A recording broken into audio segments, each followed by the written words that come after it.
మహిమ నిరీక్షణ శ్రోతలందరికీ, ప్రేక్షకులందరికీ మా హృదయపూర్వక వందనాలు తెలియజేస్తూ ఉన్నాం. నూతనంగా ఈ యొక్క ప్రోగ్రాం చూస్తున్న ప్రేక్షకులందరికీ మా యొక్క హృదయపూర్వక స్వాగత సుమాంజలు తెలియజేస్తూ ఉన్నాం.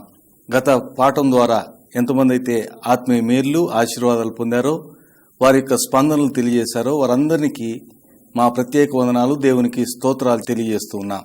ఈ దినాన ఒక ప్రత్యేక అంశాన్ని మీ మధ్యలోకి తీసుకురావాలని కోరుతూ ఉన్నాను. వాక్యం వినడానికి ముందు మనం ప్రార్థనతో వాక్య ధ్యానాన్ని ఆరంభించుకుందాం. ప్రేమ కలిగిన పరిశుద్ధుడు అయిన తండ్రి, జీవం కలిగిన దేవా, నమ్మకమైన తండ్రి, యేసుక్రీస్తు ప్రభువు శ్రేష్ఠమైన నామములో మీ సన్నిధానంలో చేరి మీ వాక్యాన్ని ధ్యానించడానికి ఇచ్చిన ఈ సమయాన్ని బట్టి స్తోత్రాలు.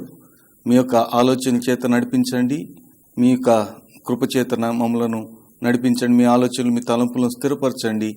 ఆలోచనలను, మా యొక్క తలంపులను మీ యొక్క ఆధీనంలో ఉంచుకోనండి.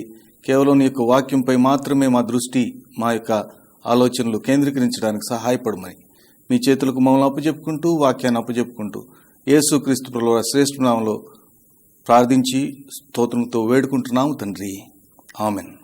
ఈ దినము ఒక ప్రత్యేకమైన అంశాన్ని మీ ముందుకు తీసుకొని వస్తూ ఉన్నాను. కొరింథీయులకు రాసిన 2వ పత్రిక 5వ అధ్యాయం మొదటి 2 వచనాలను, పేతురు గారు రాసిన 2వ పత్రిక 1వ అధ్యాయం 13, 14 వచనాలను ఆధారం చేసుకుని ఈ వాక్యాన్ని ధ్యానం చేసుకుందాం. కొరింథీయులకు రాసిన 2వ పత్రిక 5వ అధ్యాయం 1, 2 వచనాల్లో భూమి మీదనున్న మన నివాసము అనే మాటను జ్ఞాపకం చేసుకుందాం. అపోస్తలుడైన పౌలు గారు మన యొక్క శరీరాన్ని ఉద్దేశించి ఆయన ఈ మాట సెలవిచ్చి ఉంటున్నాడు. పేతురు గారు తన పత్రికలో కూడా ఆయన చెప్తున్నాడు, ఈ భూమి మీదనున్న ఈ నా గుడారము శిథిలమైపోయినను అంటాడు. కాబట్టి తన యొక్క గుడారం అనగా తన యొక్క శరీరం గురించి మాట చెప్తూ ఉన్నాడు. కాబట్టి మన యొక్క శరీరం దేవుని యొక్క ఆలయం అని దేవుని యొక్క వాక్యం సెలవిస్తూ ఉంది. కాబట్టి ఈ శరీరంను చాలా జాగ్రత్తగా మనం ఉంచుకోవాలి. ఈ యొక్క గుడారం అనే మాట బైబిల్లో అనేక పర్యాయాలు రాయబడి ఉంది. ఈ దినపు అంశం ఏంటంటే, నీ గుడారంలో ఏమి ఉన్నది, మన గుడారాల్లో ఏమి ఉన్నాయి. గుడారము అనే మాట అనేక రీతులుగా బైబిల్లో వర్ణించబడింది. గుడారం అనే మాట మొదటిగా దీనత్వానికి, నిరాడంబర జీవితానికి సాదృశ్యంగా ఉంది. హెబ్రీయులకు రాసిన పత్రిక 11వ అధ్యాయం 9, 10 వచనాల్లో మన పూర్వీకులైన అబ్రహాము, ఇస్సాకు, యాకోబులు గుడారంలో నివసించిరి, వారు యాత్ర చేస్తున్నట్లుగా నివసించారు అని రాయబడి ఉంది. కాబట్టి ఇది దీనత్వానికి, నిరాడంబర జీవితానికి సాదృశ్యంగా ఉంది. అంతేకాదు పరమగీతముల గ్రంథం 1వ అధ్యాయం 5, 6, 7, 8 వచనాలు మనం చూస్తే అక్కడ కేదారు గుడారం అని రాయబడింది, అనగా సౌందర్యానికి సాదృశ్యంగా ఉంది.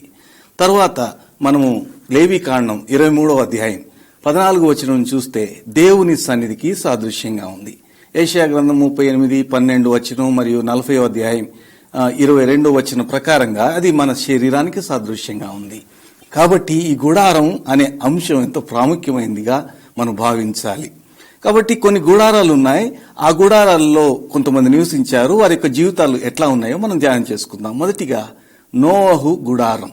నోవహు గుడారం ఆయన ఎప్పుడైతే జలప్రళయం నుంచి తప్పించబడ్డాడో, దేవునికి ఆయన స్తుతులు చెల్లించి బలిపీఠం కట్టి ఆయన బలి అర్పించాడో, అర్పించిన తర్వాత ఆయన ఒక తోటను వేశాడట. అక్కడ ద్రాక్ష తోటను వేసి ద్రాక్ష పండ్లు కాసిన తర్వాత ద్రాక్ష రసం చేసుకున్నాడు.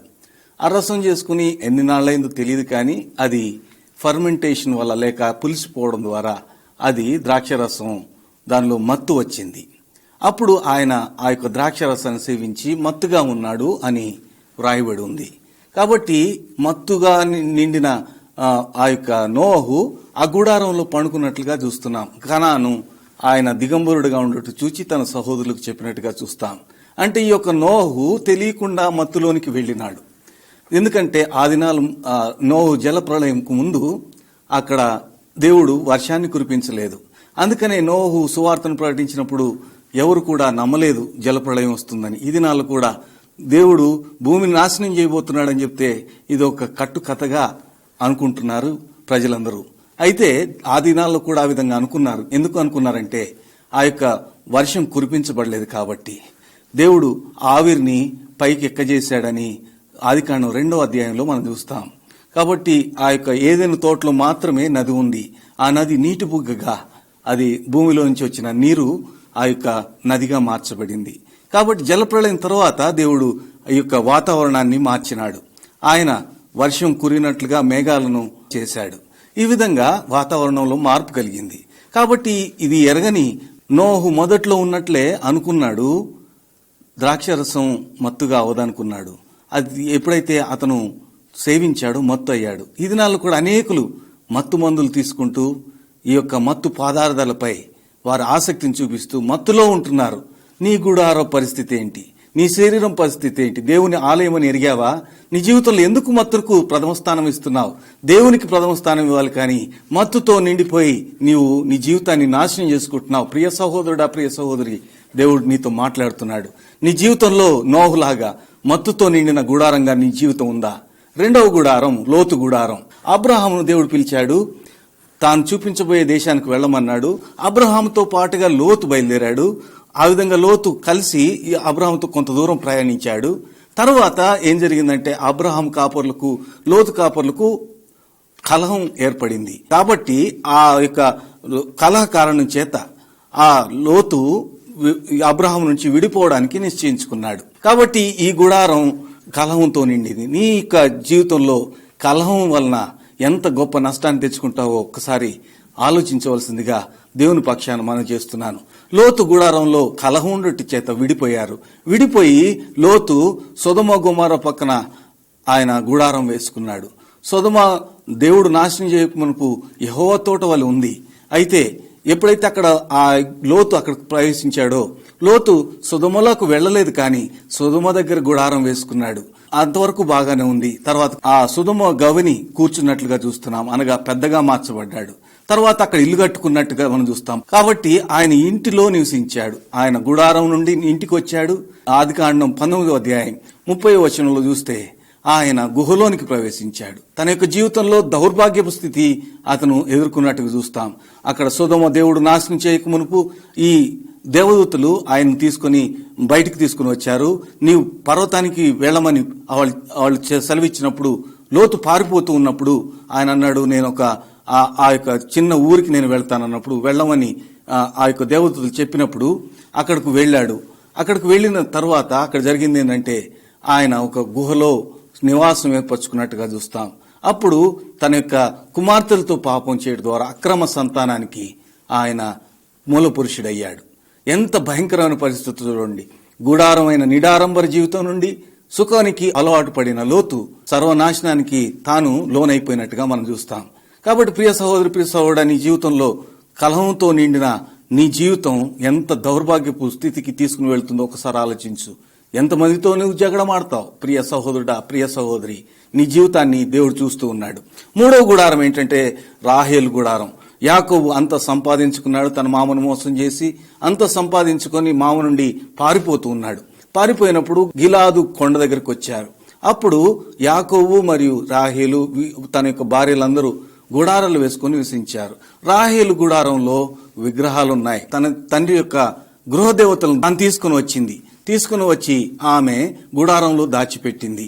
అంటే విగ్రహాలతో నిండిన గుడారం ఈ యొక్క రాహేలుది. నీ జీవితంలో ఎటువంటి విగ్రహాలున్నాయి? సాముయేలు మొదటి గ్రంథం 15వ అధ్యాయం 23వ వచనంలో మూర్ఖతను అగుపరచుట విగ్రహంతో సమానం. కాబట్టి నీవు దేవునికి మూర్ఖతను అగుపరుస్తున్నావా? దేవుని మాటకు లోబడడం లేదా? నీవు రాహేలు వంటి గుడారంలో నివసిస్తూ ఉన్నావు. తర్వాత ఇశ్రాయేలు యొక్క గుడారాలను మనం చూస్తాం. సంఖ్యాకాండం 11వ అధ్యాయం 10వ వచనంలోను, కీర్తనలు 106, 25 వచనంలోను ఆ విషయాన్ని చూస్తాం. ఇశ్రాయేల్ ప్రజలను దేవుడు మోషే నాయకత్వంలో వారిని విడిపిస్తూ ఆ యొక్క కానాను దేశానికి ప్రవేశింప చేయబోతున్నప్పుడు వాళ్ళు అరణ్య యాత్ర చేశారు. అరణ్య యాత్రలో వాళ్ళు సణుగుతూ దుఃఖంతో ఉన్నారు. కారణం ఏంటంటే వారికి సరైన ఆహారం లేదని గొణుగుతూ సణుగుతూ ఉన్నట్టుగా చూస్తున్నాం. కొరింథీయులకు రాసిన మొదటి పత్రిక 10వ అధ్యాయం 10వ వచనంలో సణగకుడి, ఇశ్రాయేల్ వల్లే సణగకుడి అని రాయబడి ఉంది. నీ యొక్క గుడారంలో సణుగుందా? దేవుని మీద సణుగుతున్నావా? దేవుడు నాకు అది ఇవ్వలేదు, ఇది ఇవ్వలేదు అని సణుగుతున్నావా? సణగవద్దు. సణుగుడు ద్వారా ఇశ్రాయేల్ను సంహారక దూత సంహరించినట్టుగా మనం చూస్తాం. ఆ యొక్క స్థితి మనకు రాకూడదని దేవుడు కోరుతూ ఉన్నాడు. తర్వాత మరి యొక్క గుడారం, కోరహు, దాతాను, అబీరాముల గుడారం, ఇది తిరుగుబాటుతో నిండింది అని రాయబడి ఉంది. సంఖ్యాకాండం 16వ అధ్యాయం 26వ వచనంలో తన నాయకుల మీద తిరుగుబాటు చేస్తున్నారు. తిరుగుబాటు అనే స్వభావం భయంకరమైనది. ఈ తిరుగుబాటు స్వభావం కలిగి ఈ యొక్క కోరహు, దాతాను, అబీరాములు ఉంటున్నారు. వీరి ద్వారా సర్వ సమాజం ఎంతో భయంకరమైన పరిస్థితిని ఎదుర్కోవడానికి ఆస్కారంగా వీళ్ళు మార్చబడ్డారు. ప్రియ సహోదరుడా, కోరహు, దాతాను, అబీరాము లాగా నీ ఒకవేళ ఉంటే, తిరుగుబాటు చేసే స్వభావం నీలో ఉంటే నీతో దేవుడు మాట్లాడుతున్నాడు. నీ ద్వారా సంఘం క్షేమాభివృద్ధి పొందాలి, కానీ సంఘం కష్టాల పాలు కాకూడదు. ఆ విధంగా నీవు ఉండాలని దేవుడు కోరుతూ ఉన్నాడు. తర్వాత గుడారం, ఆకాను గుడారం. యెహోషువ గ్రంథం 7వ అధ్యాయం 21వ వచనంలో మనం చూస్తాం, దోపుడు సొమ్ముతో నింపుకున్నాడు ఆకాను తన గుడారాన్ని. యెహోషువ నాయకత్వంలో యెరికోను జయించడానికి వెళ్ళినప్పుడు దేవుడు సెలవిచ్చింది ఏంటంటే, శపితమైన దాన్ని మీలో ఉంచుకోకూడదని సెలవిస్తే, ఈ ఆకాను అక్కడున్న షీనారు వస్త్రాన్ని ఆశించాడు, బంగారాన్ని ఆశించాడు, వెండిని ఆశించి తన యొక్క గుడారంలో దాచుకున్నాడు. నీ గుడారంలో దోపుడు సొమ్ముందా? ప్రియ సహోదరి, ప్రియ సహోదరుడా, ఒకవేళ ఉంటే ఈ దినాన దేవుడు నీతో మాట్లాడుతున్నాడు. లంచగొండివై నువ్వు ఒకవేళ సంపాదిస్తూ ఉంటే నీ ఆస్తి నీకు అక్కరకు రాదు. దేవుడు శపించిన దాన్ని నీవు తీసుకుంటున్నావు.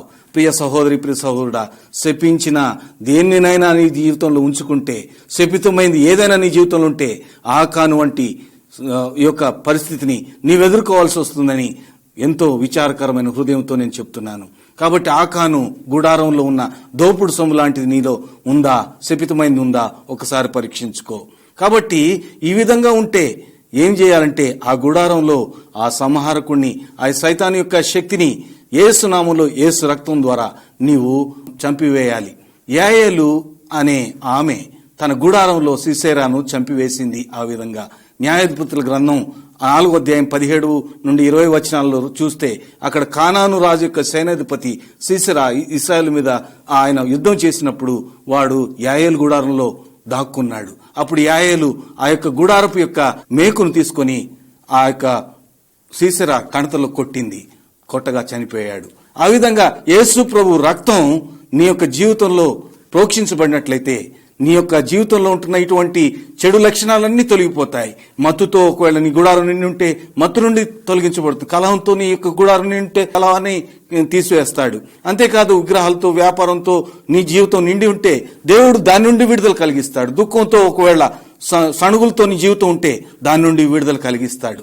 కాబట్టి యేసు రక్తం ప్రతి పాపం నుండి నేను పవిత్రులుగా చేస్తుంది. కాబట్టి మన పాపంలో మనం ఒప్పుకునే యెడల ఆయన నమ్మదగిన వాడును, నీతిమంతుడు గనుక మన పాపంలో క్షమించి సమస్త దుర్నీతి నుండి మనల్ని పవిత్రులుగా చేయనని యోహాను పత్రిక, మొదటి పత్రిక 1వ అధ్యాయం 9వ వచనంలో రాయబడి ఉంది. ఆ విధంగా నీ ఒప్పుకుంటే నీ జీవితాన్ని మారుస్తాడు. అయితే కొన్ని గుడారాలు ఉన్నాయి. అబ్రహాం గుడారం, అది ప్రార్థనతోనూ రక్షణ సునాదం వినిపించే గుడారంగాను, ఆతిథ్య గృహంగాను మనం ఆదికాండం 18వ అధ్యాయంలోనూ మనం చూస్తాం. దేవదూతలకు ఆతిథ్యం ఇచ్చాడు. హెబ్రీయులకు రాసిన పత్రిక 13:1 ప్రకారంగా ఆతిథ్యం ఇవ్వడం మరవకండి అని రాస్తున్నాడు అపోస్తలుడు పౌలు గారు. కాబట్టి ఆతిథ్యం ఇచ్చే గృహంగా నీ యొక్క గృహం ఉందా? రక్షణ సునాదాలు వినిపించే గృహం ఉందా? ప్రార్థనా స్తుతి అనేది నీ గృహం, నీ యొక్క గుడారంలో ఉందా? అటువంటి జీవితాన్ని నీవు కలిగి ఉండాలని దేవుడు కోరుతూ ఉన్నాడు. ఇస్సాకు గుడారం ప్రేమతో, ఆదరణతో నిండిన గుడారంగా మనం చూస్తాం. ఆదికాండం 24వ అధ్యాయం 6-7 వచనాల్లో మనం చూస్తాం. ప్రేమతో, ఆదరణతో నిండింది. కాబట్టి ఇస్సాకు గుడారంలో ఆదరణ ఉంది, ప్రేమ ఉంది, ఆదరించే గుణం నీలో ఉందా? దేవుడు నీతో మాట్లాడుతున్నాడు. తర్వాత యాకోబు గుడారం మనం చూస్తే ఆదికాండం 31వ అధ్యాయం 25వ వచనంలో అక్కడ గిలాదు కొండ మీద ఆయన గుడారం వేసుకున్నాడు. ఆయన తన యొక్క మామతో అక్కడ సంధి చేసుకుంటున్నాడు, నిబంధన చేసుకుంటున్నాడు. అనగా సమాధాన పడే హృదయం నీలో ఉండాలని ఈ వాక్యం హెచ్చరిస్తూ ఉంది. కాబట్టి యాకోబు గుడారం లాగా నీలో ఉందా? నీ జీవితం, నీ గుడారం ఆ విధంగా ఉందా? తర్వాత మనం చూస్తే మోషే గుడారాన్ని మనం చూస్తాం. నిర్గమకాండం 33వ అధ్యాయంలో 7 నుండి 11 వచనాలు మనం చూస్తే ఆయన అక్కడ దేవుని దర్శించినట్టుగా చూస్తున్నాం. ఆ మోషే తన గుడారాన్ని దేవునికి అప్పగించాడు, ప్రత్యక్ష గుడారంగా మార్చినట్టుగా 7వ వచనంలో మనం చూస్తాం. కాబట్టి దేవునికి తన యొక్క గుడారాన్ని సమర్పించుకున్నాడు. కాబట్టి ఎంత సమర్పణ మనసండి! ఈ యొక్క మోషేది. కాబట్టి ఆ సమర్పించుకున్నాడు కాబట్టి దేవుని దర్శించే అనుభవం, దేవుని స్వరం వినే అనుభవంలోనికి వచ్చినట్టుగా మనం చూస్తాం. కీర్తనలు 17:15 దేవుని ముఖదర్శనం చేత ప్రతి ఆశ తీర్చబడుతుంది. కాబట్టి నీవు ఆయన ముఖదర్శనం చేస్తున్నావా? మోషేలాగా నేను ఒకసారి పరీక్షించుకోవాలి. మోషే గుడారం లాగా నీ యొక్క గుడారం ఉందా? నీ గుడారంలో దేవుని స్వరం వినబడుతుందా? దేవుని స్వరాన్ని వినేవాడుగా నీవు ఉంటున్నావా? ఒక్కసారి పరీక్షించుకో. తర్వాత చివరి గుడారం యెహోషువ గుడారం. అదే గుడారంలో అనగా మోషే నివసించే గుడారంలోనే ఉంటున్నాడు ఆయన.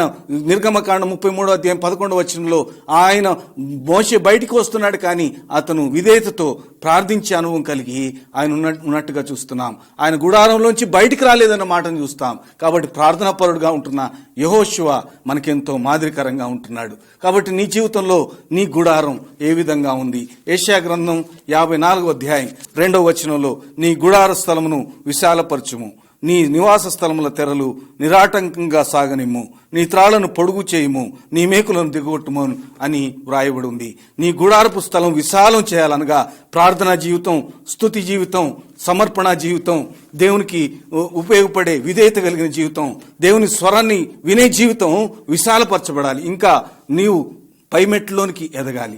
ఎట్లా ఉన్నావు విశ్వాసి? ఇది నీతో దేవుడు మాట్లాడుతున్నాడు. మోషే గుడారం లాగా నీ జీవితం ఉందా? నీ జీవితం ఆ విధంగా ఉండాలని దేవుడు కోరుతున్నాడు. యెహోషువ జీవితం లాగా నీ యొక్క గుడారం ఉందా? నీ యొక్క జీవితం ఉందా? ఒకసారి పరీక్షించుకో. ఇస్సాకు గుడారం లాగా నీ జీవితం ఉందా? ఉంటే దేవునికి స్తోత్రం. ఆ విధంగా ఉండాలని దేవుడు కోరుతున్నాడు. ఒకవేళ లేకపోతే ఆయన అంటున్నాడు ఆమోసు గ్రంథం 9:11-12 దావీదు గుడారాన్ని మరలా నేను కడతాను అంటున్నాడు. దావీదు గుడారాన్ని మరలా లేపుతాను అంటున్నాడు. కాబట్టి నీ జీవితంలో ఆ మార్పు లేకపోతే ఆయన దగ్గరకు వస్తే నీ జీవితాన్ని మారుస్తాడు. నీ జీవితాన్ని మార్చి మంచి జీవితాన్ని ప్రసాదిస్తాడు. కాబట్టి ఆయన దగ్గరకు వచ్చి యేసు ప్రభువా నేను పాపిని ఒప్పుకుంటే నీ జీవితం మార్చబడుతుంది. అపోస్తల కార్యములు 15:16 ఒక్క మాట చూచి మనం ముగించుకుందాం. అక్కడ రాయబడిన మాట మనం చూస్తాం. పడిపోయిన దావీదు గుడారంను తిరిగి కట్టేదను. కాబట్టి పడిపోయిన దావీదు గుడారాన్ని కడతానంటున్నాడు. ఆయన దగ్గరకు వచ్చి యేసు ప్రభువా నేను పాపినయ్యా నన్ను క్షమించన్నట్లయితే నీ జీవితాన్ని మార్చి నీ యొక్క గుడారాన్ని స్థిరపరుస్తాడు. అబ్రహాం గుడారంలాగా, ఇస్సాకు గుడారంలాగా, యాకోబు గుడారంలాగా, మోషే గుడారంలాగా, యెహోషువ గుడారంలాగా నీ గుడారాన్ని, నీ యొక్క శరీరాన్ని, నీ దేహాన్ని, నీ జీవితాన్ని మార్చగలిగిన శక్తిమంతుడు ఆయన. పౌలు ఆయన గుడారంలో కుట్టే వ్యక్తిగా ఉంటున్నాడు. అపోస్తల కార్యములు 18:3 మనం చూస్తాం. కాబట్టి ఈ యొక్క అపోస్తలుని పౌలు యొక్క పని ఏంటంటే గుడారంలో కుట్టే పని. ఆ విధంగా అకుల ప్రిస్కిలాలు కూడా అదే పని కలిగి ఉన్నవాళ్ళు. ప్రియా సేవకుడా, ప్రియ సహోదరుడా, నీ గుడారాలను కుట్టేవాడుకుంటున్నావా? గుడారాలను కూల్చేవాడుకుంటున్నావా? ఇళ్లను కూల్చేవాడుకుంటున్నావా? ఇళ్లను కట్టేవాడుకుంటున్నావా? నీ సేవ ఎట్లా ఉంది? నీ సేవ ఎటువంటిదిగా ఉంటుంది? కట్టేది ఉందా? కూల్చేదిగా ఉందా? నీ గుడారం ఏ విధంగా ఉంది? ఇది నా దేవుడు నీతో మాట్లాడుతున్నాడు. ఆకాను వంటి స్వభావం ఉందా? కోరహు వంటి స్వభావం ఉందా? లోతు వంటి గుడార స్వభావం ఉందా? నోహు వంటి గుడార స్వభావం ఉందా నీ జీవితంలో? దేవుడు నీతో మాట్లాడుతున్నాడు. ఒకవేళ ఆ విధంగా ఉంటే ఇదే అనుకూల సమయం, ఇదే రక్షిందను. యేసు ప్రభువా నేను పాపినయ్యా, నా జీవితాన్ని మార్చడానికి నీవు శక్తిమంతుడు అయ్యా, నీ రక్తంతో నా పాపములు కడిగయ్యా అన్నట్లయితే నీ జీవితంలో ఆయన గొప్ప కార్యం చేయడానికి ఇష్టపడుతున్నాడు. నీ జీవితంలో ఒకవేళ ఈ స్వభావాలు ఏమైనా ఉంటే నీవు యేసు ప్రభు దగ్గరకు యేసు ప్రభు నేను పాపినయ్యా అని ఒప్పుకోగలిగితే నీ జీవితాన్ని సంపూర్ణంగా మార్చగలిగిన శక్తిమంతుడు. నీ గుడారం ప్రార్థించే గుడారంగా, ఆతిథ్యమిచ్చే గుడారంగా, స్తుతించే గుడారంగా, దేవుని మహిమను చూచే గుడారంగా, దేవుని స్వరాన్ని వినే గుడారంగా, దేవుని కొరకై నిలబడే గుడారంగా నీ జీవితాన్ని మార్చగలిగిన శక్తిమంతుడు. ఆయన నీ జీవితాన్ని మార్చడానికి ఇష్టపడుతూ ఉండగా యేసు ప్రభువా నేను పాపిని ఒక్క మాట ఒప్పుకో, నీ జీవితం మార్చబడుతుంది. ఏ మతంలో చేరొద్దయ్యా, ఏ యొక్క దేనిలో చేరొద్దు, నీ పేరు మార్చుకోవద్దు, కానీ యేసు ప్రభువా నేను పాపిని అంటే ఒప్పుకుంటే చాలు, నీ జీవితాన్ని మార్చడానికి శక్తిమంతుడు. ఆ విధంగా ప్రభు నీకు సహాయం చేయనుగాక. ప్రార్థన చేసుకుందాం. ప్రేమ కలిగిన పరిశుద్ధుడు అయిన తండ్రి, జీవము కలిగిన దేవా, ఎన్నడూ మారని మార్చంద్ర ఘనమైన తండ్రి, మా యొక్క జీవితాల్లో నీవు నివాసం చేయాలని కోరుతున్న దేవా, ప్రత్యక్ష గుడారంగా మోషే తన యొక్క గుడారాన్ని మార్చుకున్న రీతిగా మా జీవితాలు కూడా మార్చుకోవడానికి ఇష్టపడుతున్న దేవా నీకు వందనాలు చెల్లిస్తుంటున్నా. మా జీవితంలో నీవు చాలిన దేవుడుగా, రక్షకుడుగా ఉండి మీ యొక్క రక్త ప్రోక్షణలో మేము ఉంచుకొనబడి మేము ప్రభువా నాయన స్థిరమైన గుడారంగా తండ్రి, నమ్మకమైన గుడారంగా, పరిశుద్ధములంగా మేము నివసించడానికి సహాయపడమని, ఈ గుడారం ఈ శిథిలమైపోయే గుడారం మరలా మేము ఆ యొక్క పరలోకం నుండి వచ్చే గుడారాన్ని మేము కప్పుకొని ఉంటున్నాం. కాబట్టి ఆ పరలోకపు గుడారాన్ని మేము కప్పుకోవడానికి ప్రభువా మా జీవితాలు మార్చబడడానికి సహాయం చేయండి. ఎంతమంది అయితే ఇటువంటి జీవితాలు కలిగి ఉన్నారో వారందరినీ నీవు దర్శిస్తున్నారు, నమ్ముచూ స్తుతిస్తున్నాను. ప్రభువా నీ జీవితంలో వారి యొక్క జీవితంలో నీవు ఉండి నీవు వారిని మార్చవలసిందిగా కోరుతూ, మార్చినారని నమ్ముచు మీరు స్తుతిస్తున్నాను. రక్త ప్రోక్షణ కింద ప్రతి ఒక్కరిని తీసుకుని వస్తూ ఈ యొక్క ప్రోగ్రామ్ చూస్తున్న ప్రతి ఒక్కరిలో నీవు కార్యం జరిపించమని, ఎవరైతే అనారోగ్యంగా ఉంటున్నారో వారిని జ్ఞాపకం చేసుకుంటున్నాం, ఎవరైతే కష్టాలు ఉంటున్నారో వారిని జ్ఞాపకం చేసుకుంటున్నాం, ఎంసెట్ ఎంతమంది రాశారో వారందరినీ జ్ఞాపకం చేసుకుంటున్నాం. వారికి మంచి తండ్రి రిజల్ట్స్ అనుగ్రహించి మంచి ర్యాంకులతో పాస్ అవడానికి కృప చూపించమని, ఇంకా రిజల్ట్స్ కొరకై వేచి ఉన్న వారిని జ్ఞాపకం చేసుకుంటున్నాం, జయాన్ని అనుగ్రహించమని మీ చేతులకు బిడ్డలు అందరిని అప్పజెప్పుకుంటూ ఈ కార్యక్రమాన్ని దీవించి ఆశ్రయించమని యేసు నామమున ప్రార్థించి స్తోత్రం సమర్పించి వేడుకుంటున్నాం తండ్రి, ఆమేన్.